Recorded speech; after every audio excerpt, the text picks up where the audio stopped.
Welcome to Flinders University. Today we're going to look at academic oral presentation skills. We'll see some examples of presentations and then learn what constitutes a successful presentation. The Student Learning Centre at Flinders University provides advice on all aspects of academic skills.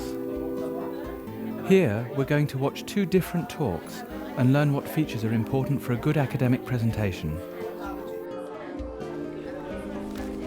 Well, good morning everyone. Today we're going to do oral presentations, and it's a good opportunity for each person to stand up in front of the audience and to speak, and also to practice your PowerPoint presentation skills. I would ask you to speak for 5 minutes as a maximum length, okay? And on my list the first person is Daniel. Now, is Daniel here? Has anybody seen Daniel today? Ah, right, here he is. Daniel, do come in. Hi everyone.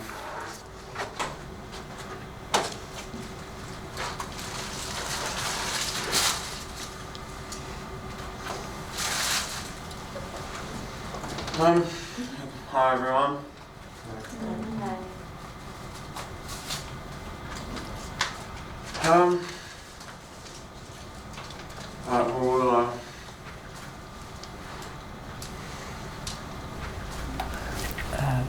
Just give you a hand. No, not that. Which one's yours, Daniel? Can you? This one, just the yep, on the bottom. Yep.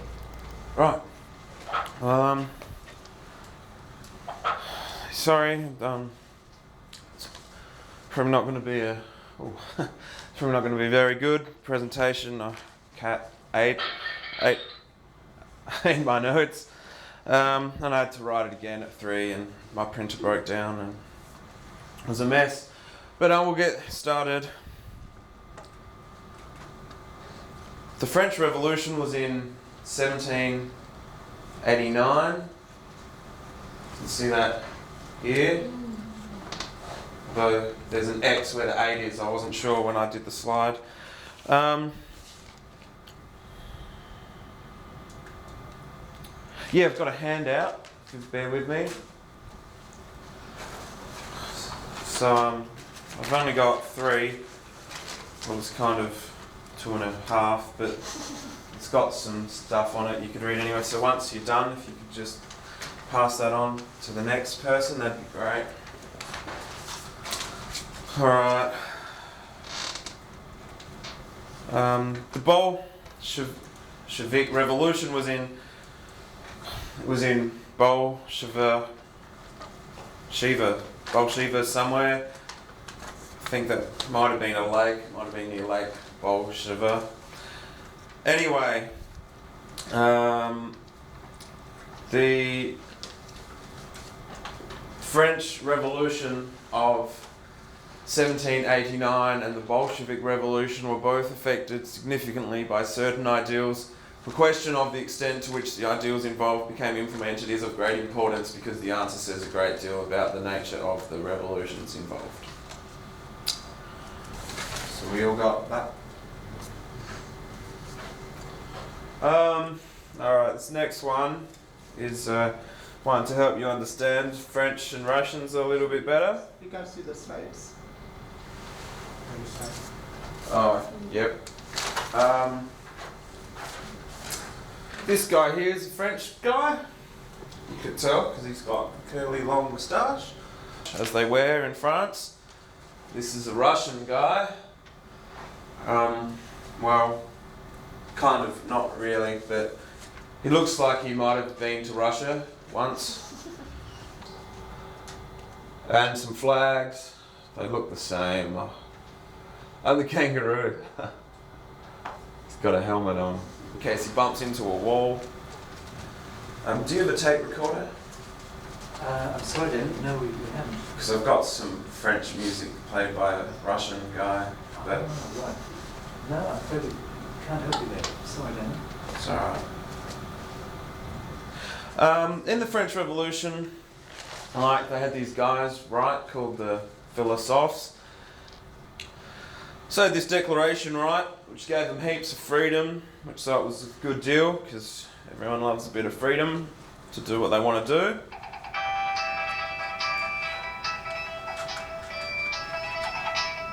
$2.95. I can share it with you. Hello? Hey Mum. $200 to fix the cat. It's a lot of money. I don't have that kind of money. Alright, gee. Yes, I don't have the money. Look, you pay it, I'll pay you back sometime. Sorry about that, everyone. So where were we, everyone? That's right, we were talking about education and freedoms. And because they had freedom, they could get educated. And because they could get educated, they could write.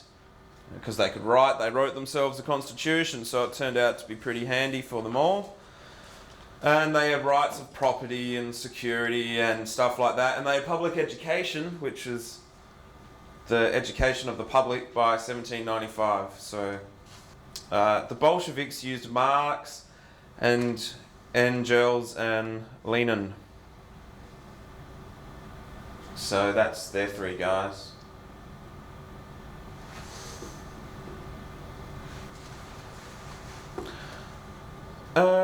Marxism means class struggle. That's not like fighting in school or university. It's a joke. No, that's like rich and poor people fighting. And they wanted free education. I guess that was like the French dudes. So, and Lenin was like pretty peaceful, and that they had this peace treaty and but they kind of got rid of the peace treaty, and they had free education and better agriculture and industry and stuff. So they, the French, stuck closer to their ideals than the Russians did. I've got one more slide, because I'm finished, thanks. Sorry if it was a little bit rambly, but you know, thank you. Another one. Another one. Thank you. Almost finished. Alright, thanks everyone. The first presentation obviously showed many of the errors that could have been avoided by more careful planning and attention to detail. The talk which follows shows how preparation can make a speaker more successful. Good afternoon, ladies and gentlemen. This afternoon I'd like to share with you a few insights into the area of transformational leadership. So my presentation is divided into 4 parts. We'll first of all define leadership and define transformational leadership as well. One of the most important features of any talk is the structure. Priska has clearly outlined her main points, and her talk conveys a sense of direction. We'll just take one and pass it behind. There's enough for everybody. Bartol et al. Defines leadership as the ability to influence others to achieve organizational goals. Priska has researched her topic thoroughly and given sources for her information. When they say that transformational leaders are those leaders who seek to change the status quo, Priska's manner of delivery is appropriate for an academic presentation. She uses formal language, and her slides are suitable, with references and bright colours, but no gimmicks. The slides are easy to read and do not contain too much information. Here the leader is seen as a role model, is respected and is trusted by followers. She obviously enjoys her subject and manages to keep the audience's interest throughout the talk. She's enthusiastic. Attention and treats employees individually. He mentors, he coaches them, and he advises them as well. It is said that transformational leaders are risk takers. Priska engages her audience by delivering her material as a talk, not just reading word for word from a sheet of paper or from the screen. She makes good use of her notes, written on small cards so that they prompt her to talk, but don't cover her face or distract the audience, with whom she maintains good eye contact. They are inspirers of trust, and they also trust their organizations.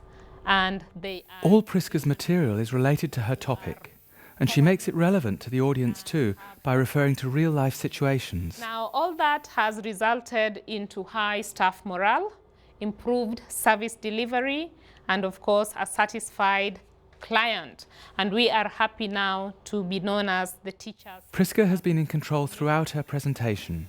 Now, in She has conclusion, practiced I'd just so like that the to talk keeps to time, that and she knows how to use the computer equipment effectively. leaders who She are knows her supposed subject to well prepare their and has followers researched it carefully, so that she is now confident to answer the audience's questions and suggest further sources of information. And lastly, I would just like to leave you with this quote from Henry Kissinger that says that the task of the leader is to get his people from where they are to where they have not been. Now, if there's any of you who's interested in pursuing this All area these of points study, together have produced a successful presentation, which has followed a clear pattern and kept the audience interested, leaving them with a good conclusion and ideas to consider even after the talk is finished.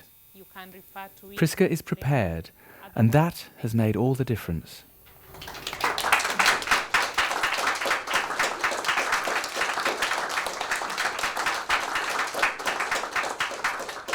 Well, we've had a very interesting time here looking at these presentations, and I think there are some very important points that we need to remember.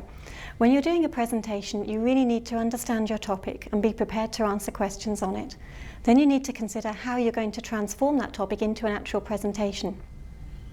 That's going to include things like the structure and emphasising your points, using organisation signals to make the key points clear.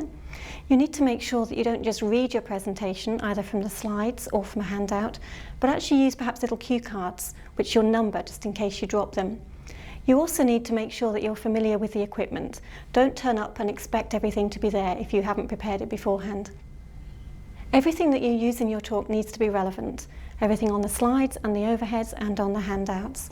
And make sure that your language is appropriate and formal and academic.